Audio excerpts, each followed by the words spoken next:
বন্ধুরা, আমরা যখন একটি মাছ কিনে আনি, মাছের কথাই বলি, মাছে ভাতে বাঙালি, তখন কিন্তু আমরা বিভিন্ন উপায়ে মাছটাকে খেতে পারি।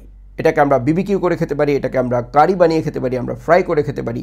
আপনি চাইনিজ স্টাইলে বানাতে পারেন, যে কোনো স্টাইলে বানাতে পারেন, রাইট? মেক্সিকান স্টাইলে, মেডিটেরিয়ান স্টাইলে, রাইট? আপনি বানাতে পারেন। সো তার মানে কি, অরিজিনাল যে চাহাত বা অরিজিনাল যে থট প্রসেস, সেটা কিন্তু আপনার। আপনি কিভাবে মাছটি খেতে চান, মাছটিকে আপনি যে মশলা দেবেন বা যেভাবে রান্নার চেষ্টা করবেন, যে প্রক্রিয়া রান্না করবেন, সেই ধরনের টেস্টই কিন্তু আপনি পাবেন।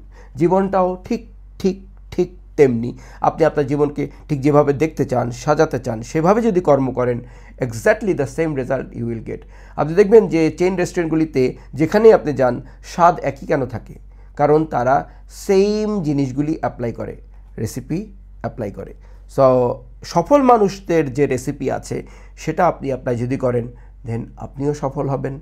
So find your way. ধন্যবাদ।